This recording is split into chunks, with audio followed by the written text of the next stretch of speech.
the shop. At the moment, looks like a little cloudy.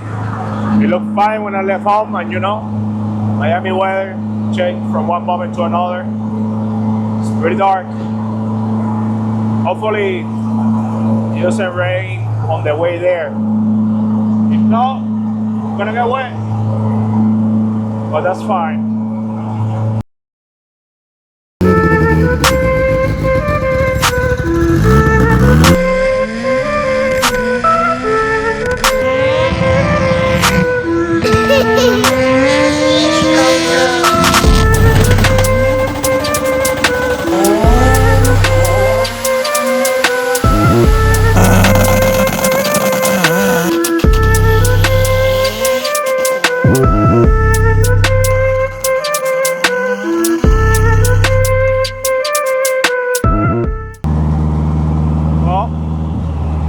Definitely raining, so getting a little bit wet. It's not too bad, but definitely raining, man. Shit, Mochi. Pobrecita. It's okay, mama. We're almost there.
Got to the highway.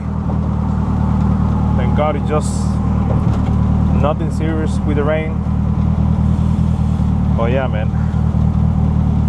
No fun driving on the highway with no sunroof, no nothing. Here we have Mochi. Nope, the other way around. Ah, there's a more. It's okay.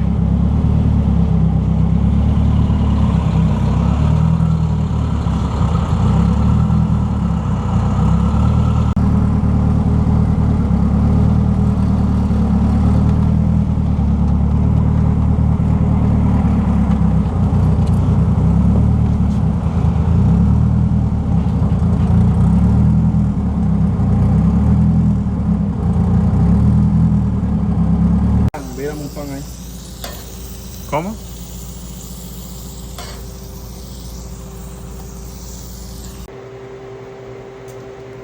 Mira para acá, electricista.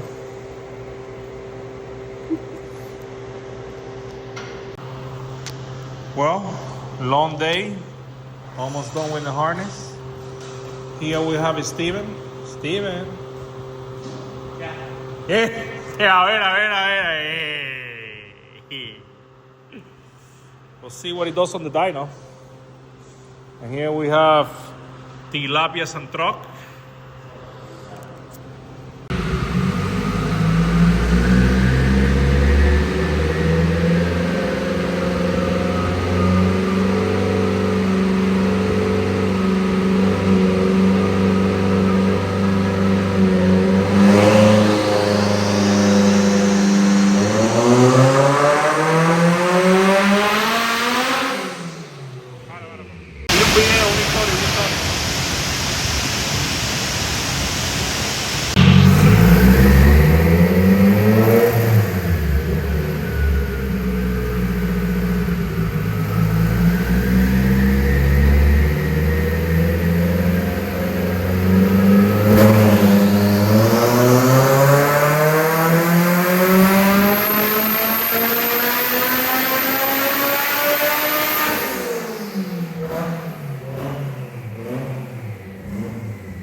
Okay, so here we are at the dyno, track our performance.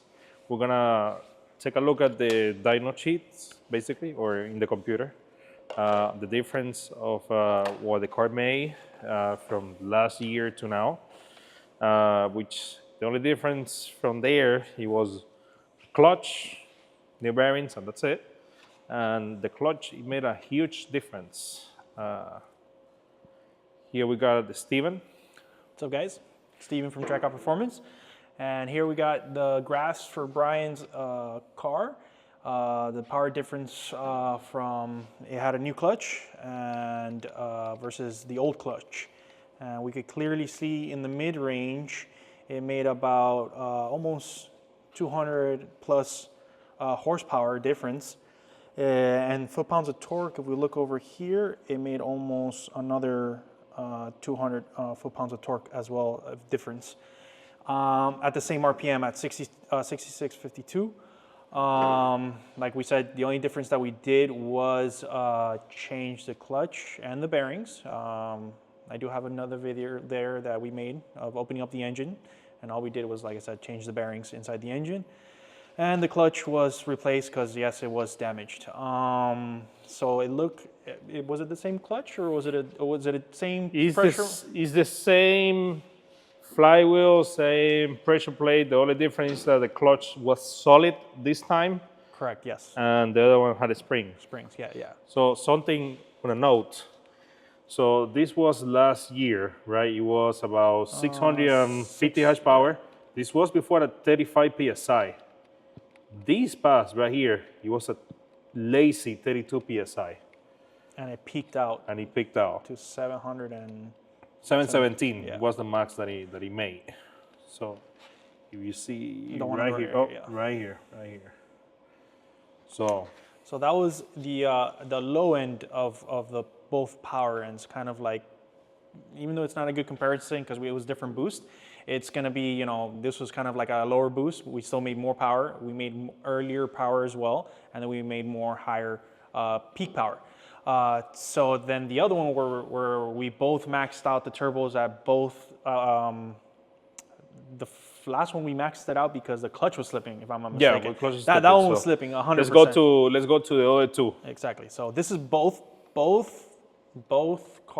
same car, just same turbos and everything. Same everything, just one clutch is slipping versus the other clutch wasn't slipping. Exactly. So this is both max power. Well, no. This was no. So remove the 753, which is the red one. So on this one, the max that it made, it was 710, as you can see right there, right? That was a 40 PSI. Now, remember. Oh, yes, you're right. Yes, so in the other pass, this was less boost. Yes. This was less boost, but it still made more power. Exactly. So we still have room to play. Yeah. Yeah. We were overworking the other motor. No, the turbo too. Oh, the turbo, everything. Yeah, because the turbo's making 40 pounds and making less power. Yep. Obviously, it's not putting it into the ground because it's not putting it into the dyno because it's not the clutch is slipping. Yeah. So when we started comparing the videos, you kind of hear it. This car is so loud. One thing. So it's kind of hard to compare cars when you're inside with earmuffs, you know. But when you're seeing the video from the outside, you kind of hear it going like very, very ever so lightly. And then we put the graphs next to each other, one with a slipping clutch and one without a slipping clutch. We see why it was happening. Yeah. So this is a great, you know, this is why I say the dyno is a tuning tool and to get data and information for that reason. And then if we compare the torque, you're just freaking ridiculous now. Foot-pounds of torque, 273 to 477, so 200 foot-pounds of torque. But then look at the power difference too also. 348 to 622 at 67. Yeah, and this was basically, we made 753 with only 2 more PSI, so that was 34 PSI. Compared before when we made 700 at fucking 40 pounds of boost. Yeah. So 2 less, not 2 more. No, remember 717 it made with Oh, 32 pounds of I boost. get it, We yeah, added yeah. 2 more pounds of boost, and it I made forget. 753. So much. So that's a big jump, you know. Yeah. So we don't want to basically put it on the street in Mexico, you know, because we know that we're gonna break my stock transmission. We are trying to save a track, but the weather looks like it's gonna be bad for the weekend, so we'll see what we do. Even from the beginning. Even from the beginning, how it was already waking up so much Yep. more earlier. Like from the beginning, like 70, 79 horsepower to 120. Just from the beginning, how much is waking up. That's crazy. Yeah. Yeah, I know we did the math the other day. It was like a difference on a certain point, like 274 horsepower difference Yeah. on a certain point on RPM. But yeah. So we'll see what we do. And if anything, I have to build a transmission.